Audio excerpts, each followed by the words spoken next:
Halo semuanya, perkenalkan nama aku Arianto dengan NIM 20021005 dari Prodi Akuntansi Institut Manajemen UIATA Indonesia. Pada kesempatan kali ini, aku ingin menjelaskan sedikit banyaknya tentang perusahaan Apple. Gak usah lama-lama, yuk kita simak videonya. Sebelum itu, jangan lupa untuk like, komen, dan subscribe ya.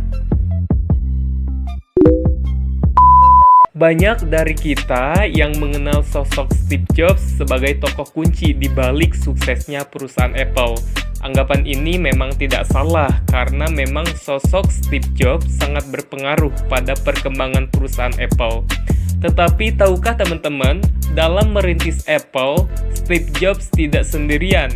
Dia didampingi oleh sahabat dekatnya, seorang ahli komputer yang memiliki kecerdasan di atas rata-rata, yang bernama Steve Wozniak. Siapa sih sebenarnya Steve Wozniak? Dia adalah seorang ahli komputer yang lahir pada 11 Agustus 1950 di San Jose, California, di mana sang ayah adalah seorang engineer di sebuah perusahaan pembuat pesawat. Sejak kecil, keinginannya menjadi seorang engineer sudah terlihat karena kesukaannya terhadap matematika dan bidang elektronik. Saat menginjak kelas 5 sekolah dasar, dia sempat membaca buku tentang radio. Dia berhasil menciptakan radio miliknya sendiri. Pada usia 11 tahun, ia mendapatkan Blue Ribbon dalam sebuah penghargaan dalam pameran sains dan teknologi. Bagaimana Steve Wozniak ikut andil mendirikan Apple Computer? Singkat cerita, pada tahun 1970, Steve Wozniak bertemu dengan masa SMA-nya, yaitu Steve Jobs. Mereka berkolaborasi untuk membuat sebuah produk, yaitu sebuah kotak telepon yang dapat digunakan untuk berkomunikasi jarak jauh. Secara gratis, alat ini diberi nama Little Blue Box. Alat itu kemudian dijual kepada mahasiswa dengan harga yang cukup lumayan, yaitu $150 Amerika. Selanjutnya, sebelum lulus kuliah, Steve Wozniak diterima bekerja di perusahaan HP sebagai full-time engineer. Sedangkan Steve Jobs bekerja untuk sebuah perusahaan komputer bernama Atan. Pada suatu hari, Steve Jobs diminta untuk membuat game untuk perusahaannya, tempat dia bekerja. Berkat keahliannya itu, dia berhasil menciptakan sebuah games dalam waktu 4 hari.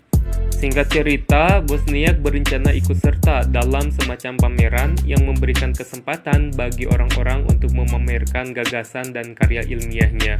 Produk itulah yang menjadi cikal bakal Apple untuk produk pertama dari Apple Computer.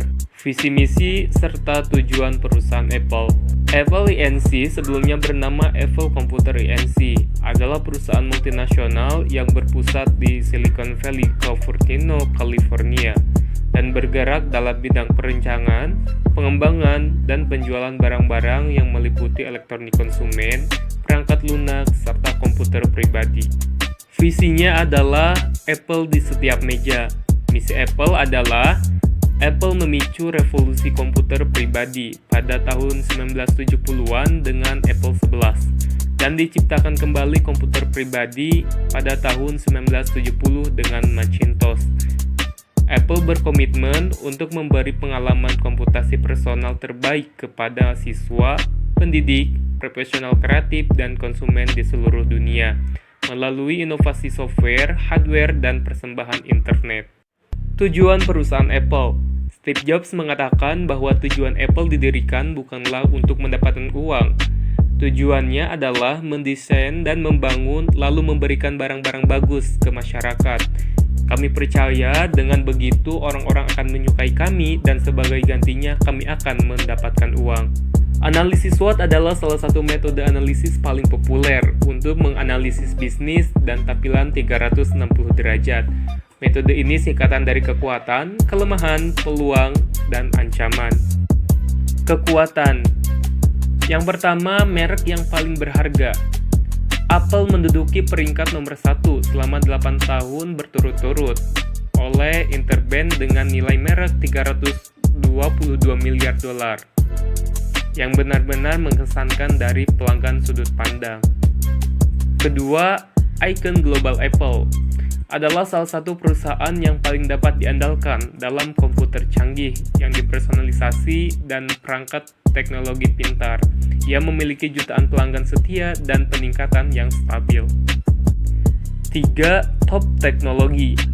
Apple adalah yang pertama memperkenalkan beberapa barang paling inovatif yang telah mengubah dunia. Apple masih menentukan untuk membangun dan membuat lebih baik perangkat teknologi yang lebih mahir. 4. Merek pilihan. Bukan berita besar bahwa Apple adalah merek yang dituntut.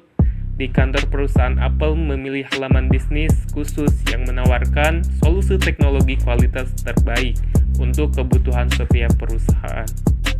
5. Penelitian mahir. Apple menempatkan dedikasi ke dalam desain produknya. Studi yang cermat dan penelitian yang lebih lanjut dilakukan untuk membantu memahami kebutuhan dan persyaratan pelanggan. 6. Ekspansi dan layanan. Apple telah memperluas portofolio layanannya selama bertahun-tahun. Pendapatan tahunan Apple berasal dari layanan yang merupakan penyumbang terbesar kedua untuk pendapatannya. Kelemahan. Pertama, produk dengan harga tinggi. Produk Apple dapat dianggap mewah karena harga premium produk tersebut dihargai untuk konsumen berpenghasilan menengah ke atas. 2. Terbatas iklan dan promosi. Apple telah memperkuat dasar mereka dengan membangun pelanggan setia, bahkan dengan sumber daya iklan yang terbatas. 3. Memasuki area non-kompetensi. Apple berkembang pesat ke layanan baru seperti streaming, konten video, dan game streaming. Peluang. Pertama, pertumbuhan pelanggan yang konsisten. Apple telah mendominasi sektor teknologi selama bertahun-tahun. Sekarang mereka memberikan kualitas terbaik dan teknologi mutakhir yang menawarkan terobosan dalam pengalaman pelanggan. 2. Profesional yang memenuhi syarat. Peneliti Apple mengembangkan spesialis produk adalah tim profesional berkualifikasi tinggi yang memiliki pengalaman bertahun-tahun dalam branding produk konsumen. Dengan perluasan tim mereka dapat terus membangun peluang baru. 3. Manfaatkan kecerdasan buatan untuk meningkatkan margin keuntungannya dan memiliki posisi pasar yang kuat. Karena kecerdasan buatan, baru-baru ini perusahaan telah memperluas jangkauannya. 4. Jaringan distribusi yang luas. Apple memiliki kesempatan jaringan distribusinya yang dimiliki Apple sangat terbatas dan menyisakan ruang pertumbuhan minimal. Apple dapat menghasilkan rev yang lebih tinggi. Ancaman. Pertama, titik wabah coronavirus. Apple sangat bergantung pada China untuk manufaktur dalam rantai pasokan Selain itu, sekitar 14,5 dari 274 miliar dolar pendapatannya berasal dari China.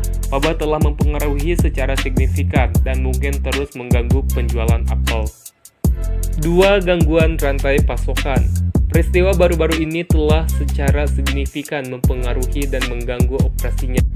3. Apple diganggu oleh Apple palsu telah menjadi rentan terhadap negara-negara di dunia ketiga secara ilegal memanfaatkan citra merek untuk menjual produk palsu. 4. Persaingan yang semakin ketat. Meskipun Apple sebagai merek yang telah memantapkan dirinya masih menghadapi ancaman dari pesaing dengan kemajuan merek teknologi seperti Samsung dan lain-lain. 5. Penetrasi pasar telah menjadi perubahan. Pasar yang signifikan penetrasi oleh merek lain di pasar smartphone. Nah, itu dia teman-teman dari sedikit banyaknya tentang penjelasan perusahaan Apple. Nah, udah pada mengerti bukan? Mungkin hanya itu yang bisa saya sampaikan, cukup di sini. Mengingatkan kembali, jangan lupa untuk like, komen, dan subscribe ya. Kurang lebihnya mohon maaf. Assalamualaikum.